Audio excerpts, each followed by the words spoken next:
There are 7 principles to this guide, and this is principle 2. It's very important that we always think of these principles as pieces of a jigsaw puzzle. It's not that one principle is more important than the other or that it comes first, but that when we put them all together and as you start seeing them develop, you'll understand how, of course, children would read and have strong literacy skills if we're developing all of these areas. So it's just really important that we recognize that we're putting all of the pieces together simultaneously and organically. So sometimes they overlap a little bit too. That's okay, they're supposed to. Principle 1, we're creating an environment where we're making connections to literacy every single day, and we are creating environments and communities and households that celebrate literacy and that are intentional about what we communicate about literacy to our children, because unintentionally we are defaulting to smartphones, to technology, to things that disconnect children from reading and writing and the importance of it. They need to see it. We need to be very intentional. That's principle 1. Principle 2 is about developing the ear. And I will say this, I always say it, that if you're a parent and you have your child and you have not done these things, whether your child is 3, 4, 5, 6, 8, 9, if you have not really focused on any of these steps or on some of them you've been lacking, don't feel bad. Pretending or assuming that a parent will know to develop these 7 skills just because he or she loves their child and he or she knows how to read, it's the same thing as assuming or pretending that a parent will know how to cook a dish or a meal just because he or she likes to eat it. You didn't go to teaching or pedagogy school. You didn't go to school to teach children how to read. You just, you made a beautiful child. So if you're just never feel bad. People go to school for this.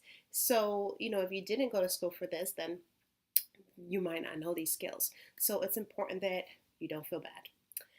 With that being said, principle 2 is developing your child's ear. Inside of words, so we have words. Those words are basically sounds, individual sounds blended together. And when we're reading, when we're writing, we're constantly putting those sounds together, we're coding, breaking those sounds apart, we're decoding. The process is fast, right? Because we've been reading for years. And so we do it automatically, but we still have to think about what it is that reading and writing is coding, putting sounds together to make words. It's analyzing those sounds. It's being able to communicate and put sounds together in a way that makes sense and conveys our thought. And so there's reasoning in there. And then decoding, looking at words, breaking out the sounds, and getting meaning out of it. So that process really has to do with thinking, with vocabulary, with having clarity of thought. But on a very basic level, it's about being able to hear sounds inside of words. So we're going to take that first. We have to learn that we have to develop our children's ear to hear the sounds inside of words. In some languages, when they're spoken, the sounds are dragged, held longer, so they're more of a sinking kind of language. Some sounds have silent sounds. Sometimes some languages have silent sounds and blended sounds. English has a lot of blended sounds and short silent sounds or very subtle sounds inside of words. And so the sharper the ear, where it can hear the sounds inside of words, the better a child will be able to read, interpret, write, spell. So we have to develop our child's ear.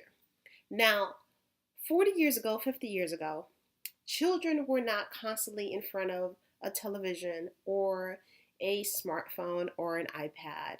and did not have headphones as early as 2 and 3 years old. Were not constantly exposed to a speaker or even a radio with large speakers inside of a car. Just modern living has made us be exposed to those things.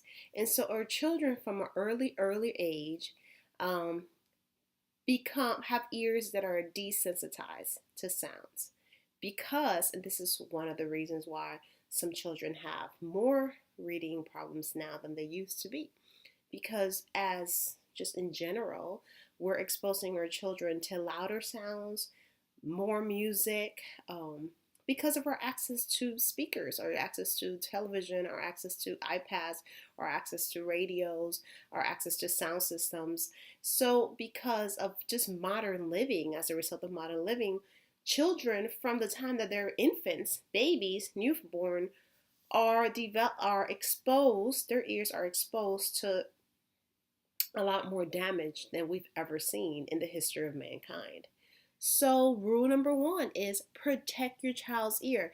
If your child is an infant, start being mindful now. If your child is older, a toddler, or even, 8 or 9 years old, think about where he or she sits with regards to um, the sound, the speakers for the television. If he or she is using an iPad or some kind of individual portable device, is he or she using headphones? We had headphones for children now. So we know that children as early as 2 and 3 are using headphones. How high is the volume on that? Is that necessary?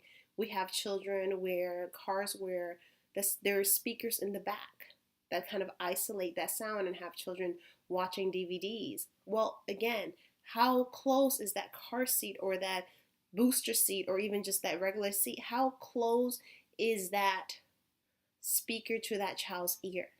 So let's start thinking about protecting our children's ear and recognizing that our children's ears are more exposed to being desensitized than ever. So we have to do that. First order of business. Second is that we have to start doing exercises on a regular basis where our children can practice differentiating sounds and hearing sounds. So the first thing that I like to introduce is whispering games and call and response games, such as I don't know if you guys ever played Marco Polo, where you're in the pool and somebody says Marco and that person doesn't have, can't see. So you're just using your ears to find the other person responding polo. And you guys are moving around, and the person who's it has to find the other people in the game just based on their ear. No eyesight. You're isolating the ear. So you can play that. You can prepare a space in your living room or in your backyard. Make sure that your children are not in danger. And play games, have children play games, or you play with them, where you're finding each other based on sound. You can make the game very, very simple for a younger child and more complex for an older child. But practice moving around and having that child find you according to what they hear. That's one game. Another is just get into the habit and have that child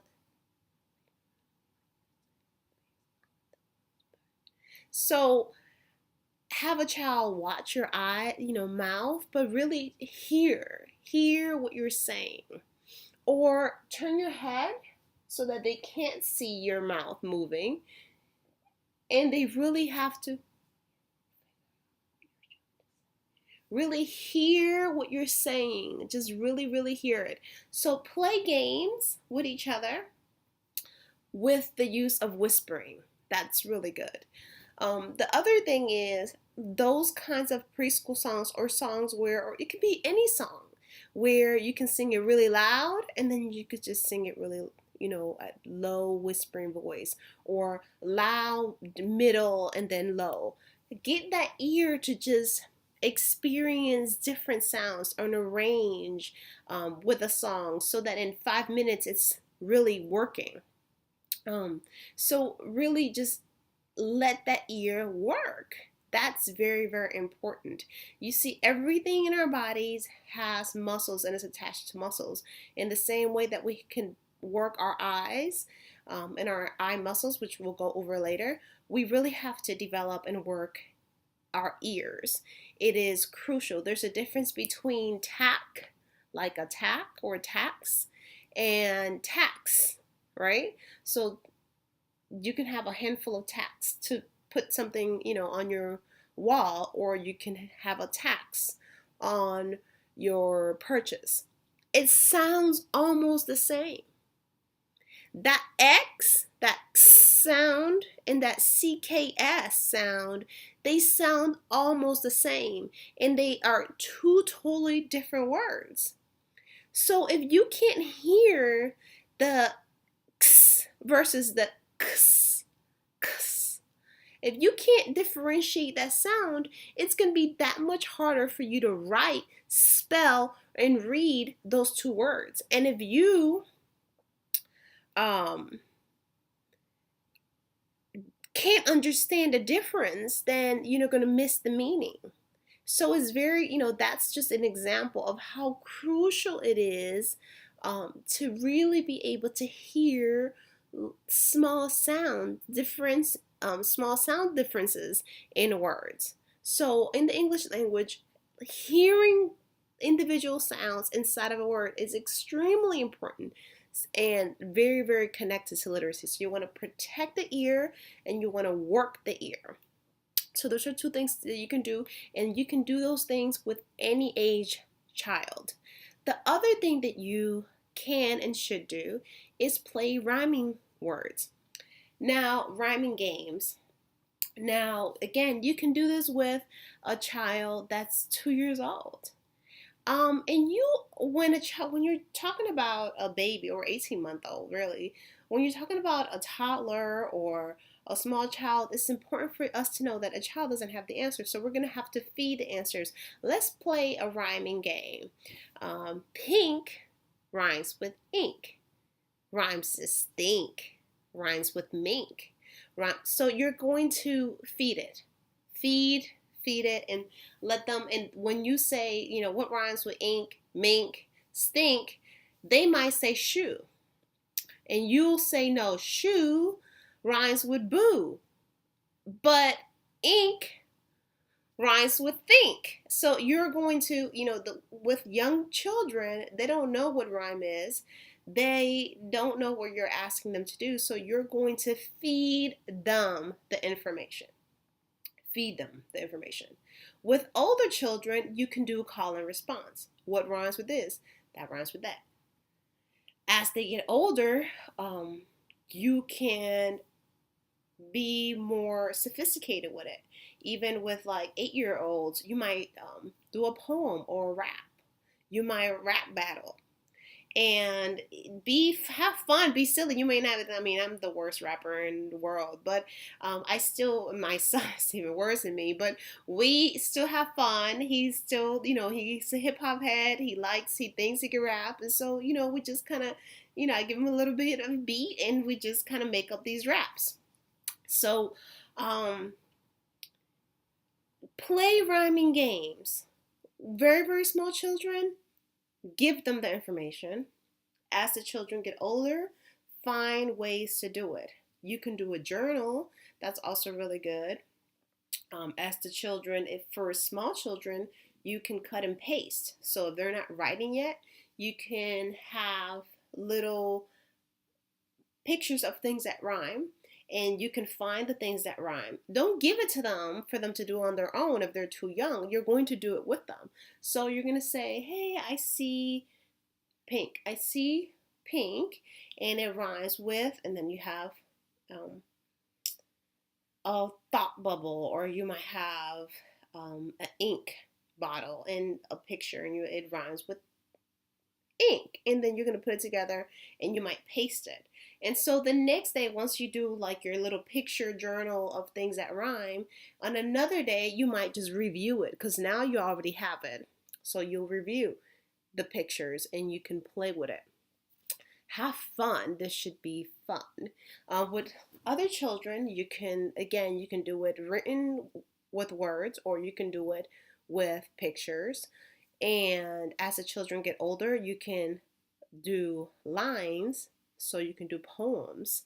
And as those children get older, you can do, say, a song or, like I said, a rap or something like that. So play rhyming games, and you can play these in the car. And you don't have to play them for a long time. Please don't rhyme for a long time. But let's say you practice one word family a week, right?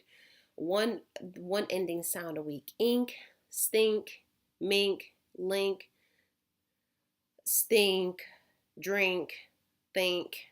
So you do that 1 week. The next week, or you do it for 2 weeks. The next week you'll do hug, dug, mug. You do the other ones. And so just think about if you do that every week for years, for a few years. Think about flower, power, tower. Think about all these little groups of word families that you can go over and you can learn. And how many words would you be exposing your child to by the time he or she gets to kindergarten and first grade? Thousands of words. Your child will just know thousands of words, thousands of ending sounds, practice already built into him or her, just because you guys played rhyming games and word families. And if you know how to spell cat, then you know how to spell pat, then you know how to spell that, because you have the ending word, so you're only worrying about the beginning sound. And then if you know your beginning sounds, you have building blocks on building blocks on building blocks on building blocks. You just, by developing the ear, an ear that hears sounds, and then playing rhyming game, just those two things alone, when you couple them with excitement about literacy and knowing the individual sounds written, you have a reader. Just by that. And we're not even gone through, we haven't even gone through all 7 principles. Playing rhyming games is a huge deal and it's free. So, it's so awesome when you can look at a 3-year-old and you can play a rhyming game and that 3-year-old can rhyme, 20 different word families. It's amazing to see, and it's so awesome. Even if your child is not there, don't worry about it. You have time, but just think about the power of teaching your children to rhyme and how that is just free. If you teach individual sound recognition, which is our next principle, your child is excited about reading and writing, and your child knows how to rhyme a lot of words, your child is way on his or her way. And like I said, we haven't even gone through the 7 principles. So rhyming is a big deal.